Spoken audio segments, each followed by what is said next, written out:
سلام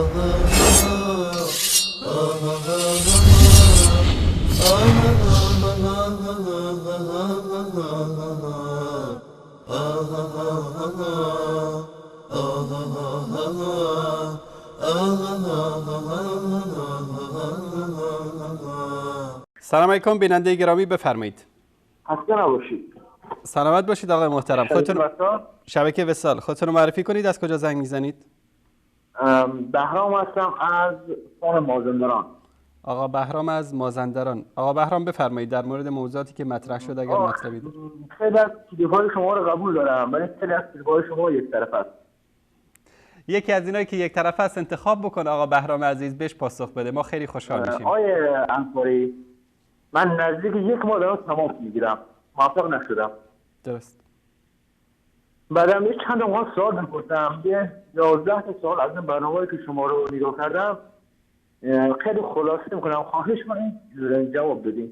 یکیشو که قوی ترین سوالی که دارید یکیشو انتخاب بکنید، بفرمایید. این خیلی اصراری میکنم ولی این 11 تا مهمه، به صورت مختصر خواهشاً. آقا بهرام، من الان 8 دقیقه تا پایان برنامه وقت دارم. یکی از سوالاتون رو مطرح بکنید. من 2 دقیقه سوال میپرسم. هفته آینده آقا بهرام اگر من همه سوالاتون رو پاسخ ندم این شبهه در ذهن شما و بینندگان دیگه میمونه. یکیشو قوی ترین سوالتون رو انتخاب بکنید، مطرح کنید، من پاسخ شما رو میدم. هفته آینده زودتر زنگ بزنید انشالله. همه 11 سوالتون رو انشالله پاسخ خواهم داد.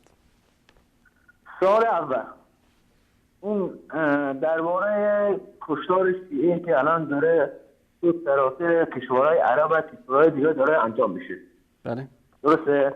الان عربستان به یمن حمله کرده که ادعای مسلمانی و سنی بودن علیه سنت پیامبر داره. این نسل‌کشی و شیعه‌کشی که در عربستان در یمن انجام میشه، آیا به نظر شما و اهل سنت و این آقایانی که علمای بزرگ اهل سنت که ادعای سنت پیامبر میکنن و این نسل‌کشی که در عراق انجام میشه، نظر شما چیه؟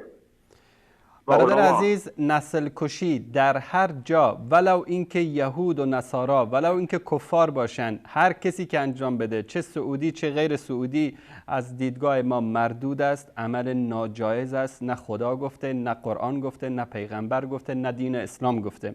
اما شما در یمن یک گروهی به نام حوثی به حمایت از ایران بر علیه اکثریت ملت این کشور قیام کردند. ما بارها برنامه نشون دادیم، مدارس رو خراب کردن، بیش از 300-400 مسجد رو منفجر کردن. ما کلیپاشو نشون دادیم. خیلی ببخشید. یک لحظه آقای محترم بذارید حرف من تموم بشه. در عراق ببینید، در عراق آمریکا با همکاری شیعیان وارد عراق شد. آقای سیستانی که مرجع اعلای شیعیان عراق بود حکم کرد که جهاد بر علیه آمریکا جایز نیست و در اونجا حکومت تشکیل دادن. در شهرهایی که اکثریت سنی بودن به همون عقده‌کشی ها و به همون جنایت هایی که به اصطلاح عقده‌ای که در دلشون بود در اونجا خالی کردن، به زنها تجاوز کردن و این تجاوزات و این قتل و کشتار و این نسل کشی از برای خدا 7000 بیش از 7000 مسجد در عراق شیعیان خراب کردن. الان شما میگید نسل کشی شیعیان. کی نسل کشی کرده شیعیان رو در عراق؟ بلکه این شیعیان هستن که اهل سنت رو نسل کشی کردن در عراق و همین بود که گروهی به اسم داعش اومد فقط به خاطر که انتقام اهل سنت مظلوم رو در اونجا بگیره. حالا ما با انحرافاتی که در این هست، با جنایاتی که میکنن، با اینا موافق نیستیم. منتها همین کارهایی که شیعیان انجام دادن در عراق سبب شد که گروه‌های افراطی سنی که ما مخالف خیلی از اعمالی که اونا انجام میدن هستیم به وجود بیاد. در سوریه ببینید که در این چند سال به خاطر بشار الاسدی که همپیمان حکومت ایران هست، شیعیان در سوریه دارن بیش از 200,000 نفر رو کشتن.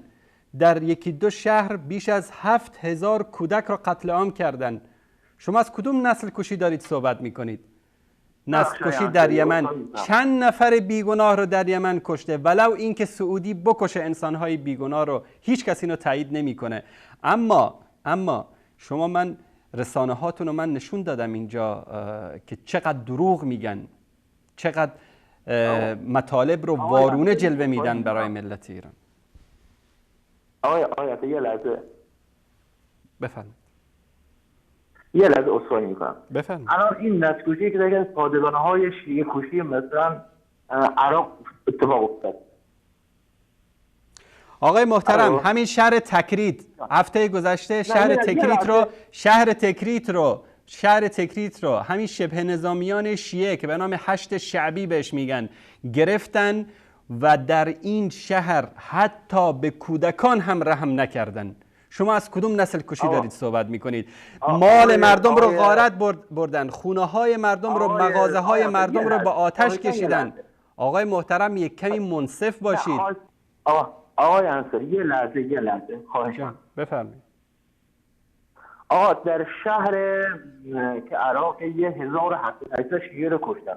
در کجا؟ تمام این آقایان در کجا؟ در شهر عراق که تحدید پیدا کردن. یالا کار نداریم. در کجا کشتن؟ در کجا زنها و کودکان شیعه رو کشتن؟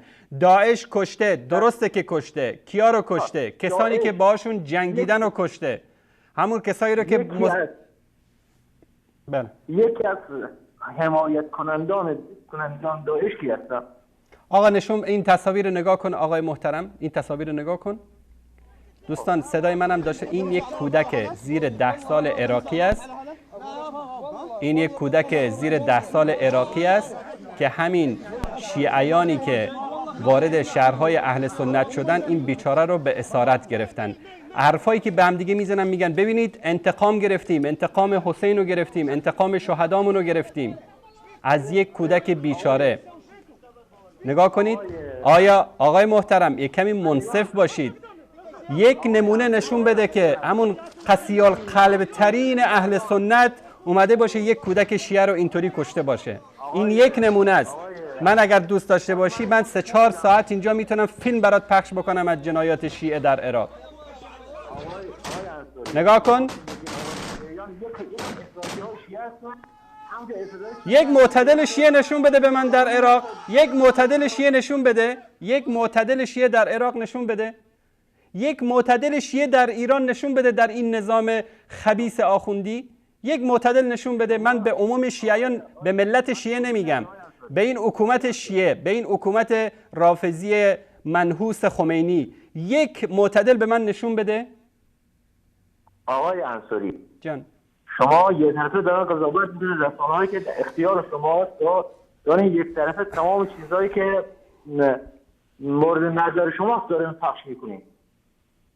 آقای محترم یکی از شهرهای عراق فرمودی که اهل سنت رفتن اونجا شیعیان را قتل عام کردن. کدوم شهر؟ اهل سنت که آقای کدوم شهر؟